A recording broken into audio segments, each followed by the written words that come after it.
Good evening, everybody.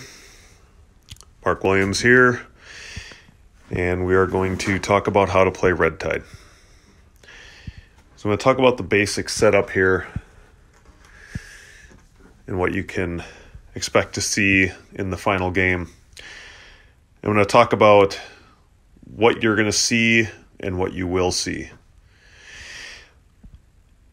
So this is your player mat. This is not final.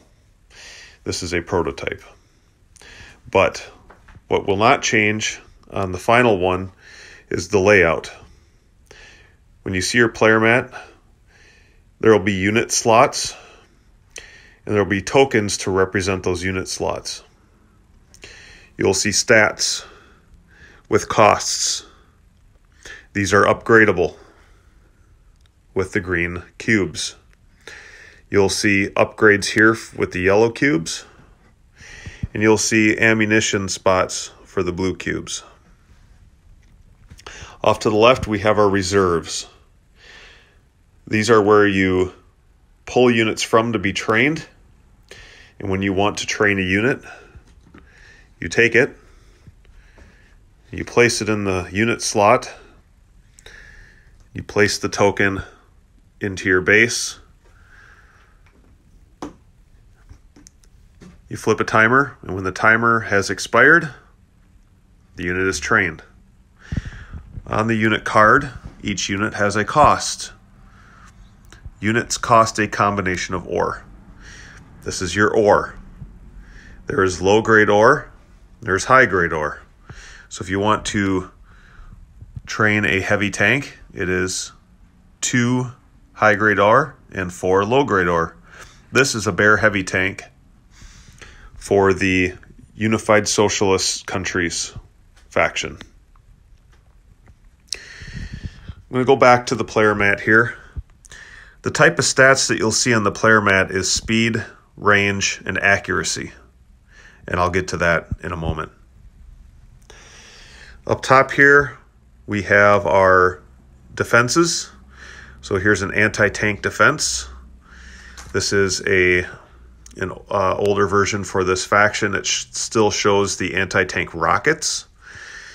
The Unified Socialist Countries Army has a railgun defense, and the constitutional states has anti-tank rockets.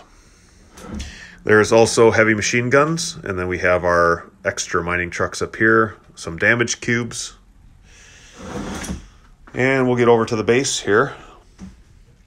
In the base, you'll see that we have our command base structure. This is two-sided. Most games, you'll start off with this on the blank side. And in the middle of the game, eventually a player can choose to flip it and upgrade it. And it has an attack stat on here. This can become a defensive structure. We have our vehicle support command for building tanks, and our infantry support command for building your infantry or conscript squad and your tactical support vehicles.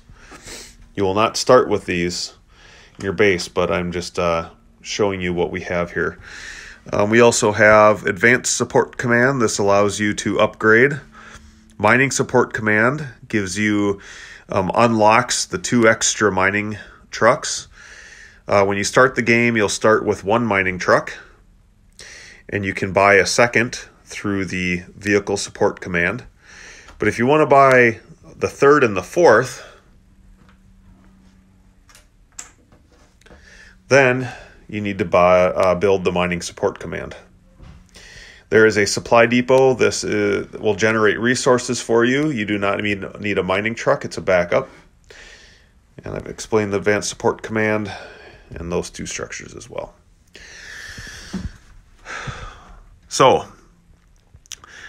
to build a structure,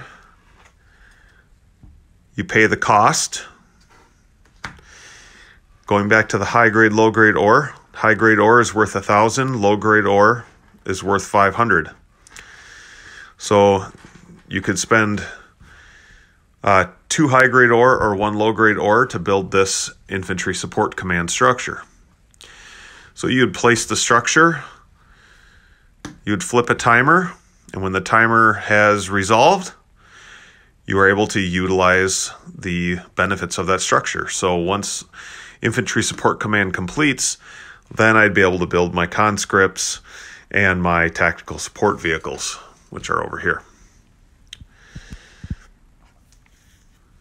So I kind of put the cart before the horse, talking about training the conscripts, but I'm just kind of winging this here.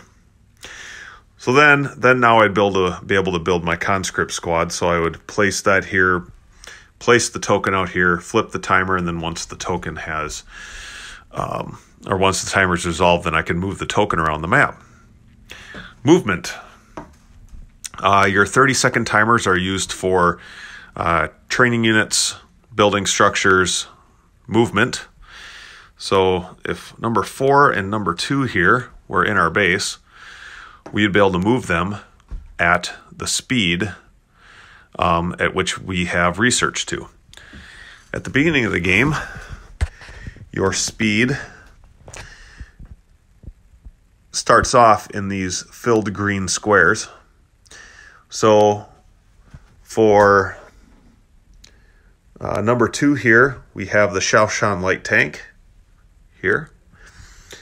And in the number 4 slot, we have the Bear heavy tank. So we can see here that the Shaoshan and the Bear start off with a speed of 2. Sorry about the glare.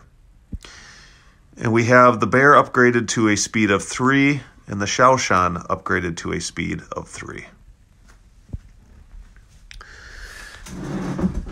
So, as you can see, we have green moving out here, or moving into the base. So, the other thing that we have to keep in mind is the range at which our units operate. So our Bear has a range of 3, and our Shaoshan is upgraded to a range of 3. So what we would do is we would say, okay, these guys are 3 away, 3 away. So we're going to move these guys out onto the map where they're at a range of 3. So then we would move. And now they are able to engage in combat. So that's how movement works. You look at your speed. You move the number of spaces indicated by the maximum speed that you've researched. And you set a movement timer down, or a 30-second timer. When you've moved to within range of an enemy unit, you are considered moved to that space, and you're able to then engage in that combat, even if this timer hasn't expired yet. So now we're going to get to the resource collection, and we'll come back to this combat here in just a second. So if you want to move your mining truck, you just move at the speed of the mining truck. And we can see here that mining trucks have a speed of 3. The mine, in this case, is only 1 or 2 spaces away, depending on where you go. It doesn't matter. It's within range, so you could move it here or here. So then you would move it there, and once it's moved there, you're able to start collecting resources. Each of these sectors will produce a resource for you every 60 seconds. So we're going to say it's moved there. So once this timer expires, you're able to collect the amount of ore indicated. So this would expire, and I'd reach over and grab the ore, and I'd be able to collect that ore within that 60 seconds. So now we're going to say that we saw these guys moving in, and we don't want them to attack our mining truck, so we're going to come out here with our tanks, and we're going to defend. So what we would do is we would take and we'd pull this timer off of mining and dedicate it to this combat round. So now we've stopped mining on this sector So that way we can engage in combat so these guys don't destroy our mining truck. So I'd move into range, and I'd say, okay, I want to attack number 1. Well, what is number 1? So we're going to say that number 1 is the enemy's tactical support vehicle. So our number 2, our Shaoshan, is going to attack number 1. They attack for 2, and we attack for 2. We are upgraded with our Shoddy XMF laser, which is a high-intensity burst, and it attacks for 2. This is an old stat. We are upgraded to an accuracy of 70. So I'd roll my dice for 40. So anything 10 to 70 is a hit. 40 is a hit. So they would take 2 damage. But because they're in range, they also are going to fire. So they roll, and they roll a 40. Now I know in my head that their accuracy is 80, so they hit as well. They hit for 2 damage. So now they're destroyed, and I'm destroyed. So now number 4 is going to attack their number 2, which is the heavy tank. So we're going to go heavy tank on heavy tank for this one. And I am upgraded with the 2 F rounds, which gives us an attack of 3 and a range of +2. So we could attack for a range of 5, but we're up here within range, so we're just going to attack number 2. And we're upgraded to a accuracy of 70%. We roll for a 30. Now number 2 could be upgraded with the Mirage armor, which subtracts 20%. So if I had an accuracy of 70, you subtract 20, that's 50. So I'd have to roll a 10 to a 50 in order to hit. I rolled a 30, so that's a hit. So the Grim Reaper tank for the other faction takes 3 damage. So now they're going to attack back with their TXP round, which gives an instant kill if it hits. So they have to roll an 80. I would use the wrong dice, but doesn't matter. They rolled an 80, so they hit and they kill. But now I am upgraded with Resilience, which gives me 1 extra attack before I die, but I have to roll 10 to a 50. And the Resilience is not affected by the Mirage armor, so I need to roll a 10 to a 50 in order to hit. And I miss. So then I would die. And they carry on. So now they're able to move in and do their attacks, unless I were to move these guys out, move him out in time. So then once the combat is resolved, the other player has, the combat round has resolved, so now the other player would place their 60-second timer. And I would place mine, and now I'm not able to attack, or, well, in this case, seeing those units are dead, I'm not able to construct any more units in these 2 slots until that timer resolves.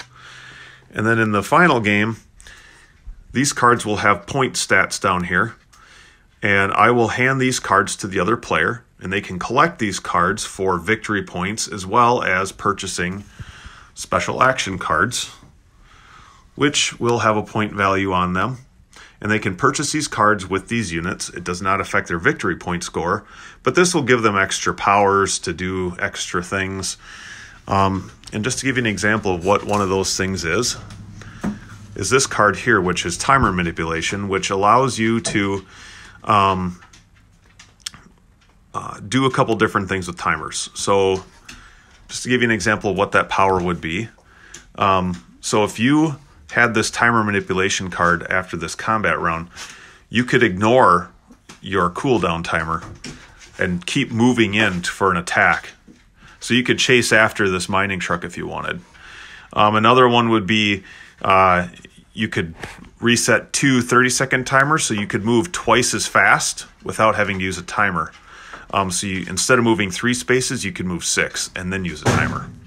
Or this card will allow you to take another player's timer and make them have to double it. So maybe they're collecting resources and you want to force them to have to wait another 60 seconds to collect that resource, or another 60 seconds for an attack, so you could maybe strategize and move in and attack so that their cooldown wouldn't allow them to attack back, and you could just sit there and pummel them while they're on their cooldown. So one other thing you can do with your 30-second timers is in slot number 6 here we have Conscript Squad. So we're going to say that we want to turn these guys into one of these defensive structures. So you'd move your Conscript Squad out into place, or your infantry squad, and you'd flip a timer, place the defensive token where the infantry is, remove the token, and once this timer has expired, now that infantry squad has converted or deployed into a defensive structure, and this one deployed into a heavy machine gun squad, or heavy machine gun defense. If you wanted to convert them back, you simply flip another timer, take it off, and put your token back out there, and now your conscript squad is redeployed. If you do deploy a heavy machine gun or an anti-tank defense with your infantry squad or conscript squad, you will discard this card from the game. Because if this gets destroyed, that infantry squad is gone. But if you want to redeploy them, then you would pull this, or undeploy them, you'd pull this card out of your discard pile and put it back in here, and then this token would get placed back in your reserves. But the whole purpose of that is, if this squad is converted into a defensive structure, and this defensive structure then becomes destroyed, your infantry squad is destroyed. That is the other thing with these cards. This is finite. Once this card is built or trained and it is destroyed, it is discarded from the game, and you lose that card for the rest of the game. There will be some special action cards that will allow you to pull or resurrect a unit from your discard pile, but otherwise they're completely destroyed. Advantages of defensive structures is that if an enemy unit were to move into this sector, so we're going to say that this McMurdo light tank moves in. This defensive structure, and we have an anti-tank here, this defensive structure gets to attack first. So this would attack for whatever your infantry squad is trained up to, so we'll say 70%. And it will, and because this is the unified socialist states, or socialist countries, they have the anti-tank railgun defense, which attacks for 3 at a range of 4 and has an armor of 2. So this is going to attack this for 3. And we rolled a 30, so 10 to 70. We have a 30, it is a hit. This only has an armor of 2. We attacked for 3, so therefore this immediately is destroyed. So anytime a unit moves in to another sector that has another player's defenses, and those defenses are in range, they get to attack first and get an opportunity to destroy that invading unit before it can even fire. Now, should this have missed, now that unit gets to attack on it. In combat, goes on as normal. So it rolled a 90. McMurdo's can be upgraded to rapid fire, so it can roll again for a chance at another hit. So it rolled for 50. So it puts 1 point of damage on that. And so now the defensive structure will get another chance to fire back. And it hits, and then it would destroy this.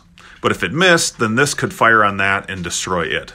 So that's how defensive structures work.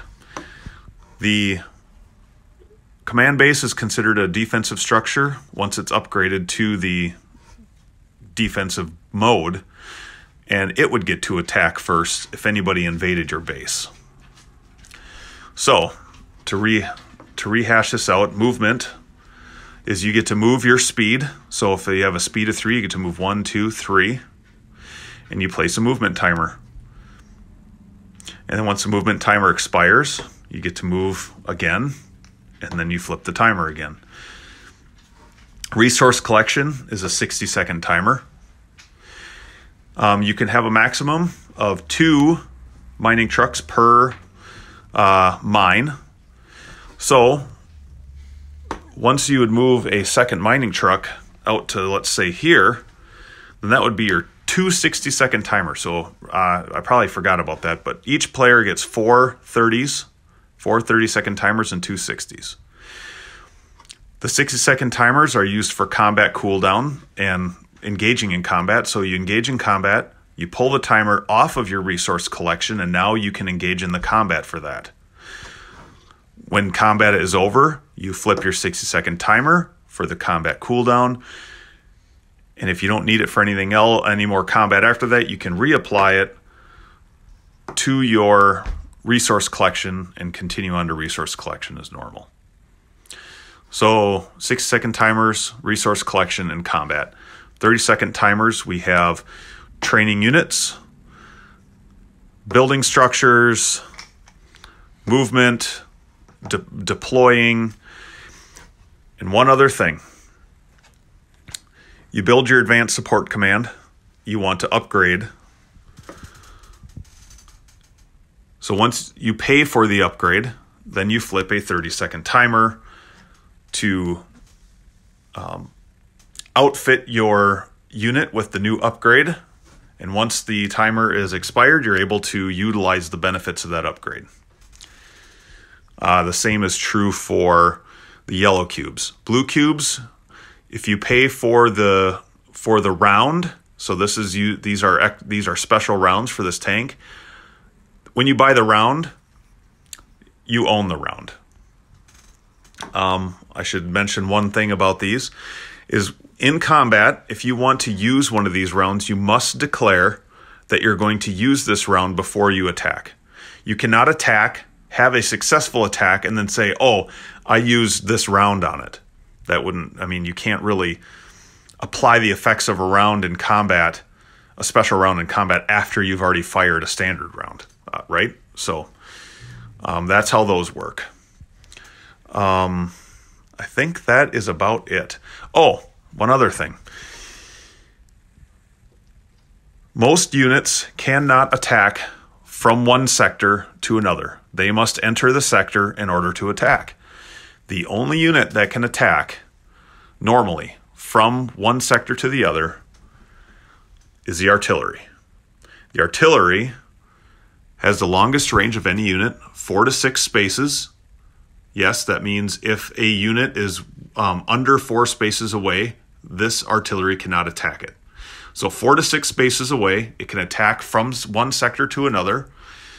The accuracy is not all that great on it, but you can upgrade it to area effect, which will give you, the targeted unit will have a damage of 2 if the attack is successful, and all surrounding units get a damage of 1. So, the other thing, artillery, you only get one artillery in the whole game. Once this artillery is destroyed, it's gone. So you have to use it wisely, and you have to protect it because it's extremely weak too. It only has an armor of 1. So it can attack from here to here, but if somebody comes in and kills it, it's gone. So defend your artillery well. I think that's about it. Again, your resources are your ore and your timers. Your ore has 2 values. It has the combined value for building units. So this one would cost 1 high grade and 2 low grade. but it also has a true value of gold for 1,000 and black for 500. So high grade 1,000, low grade 500. And upgrades have costs, true costs, as well as your structures have true costs. So I know it's a rudimentary how-to play video, but I needed to do something. Enjoy and happy gaming.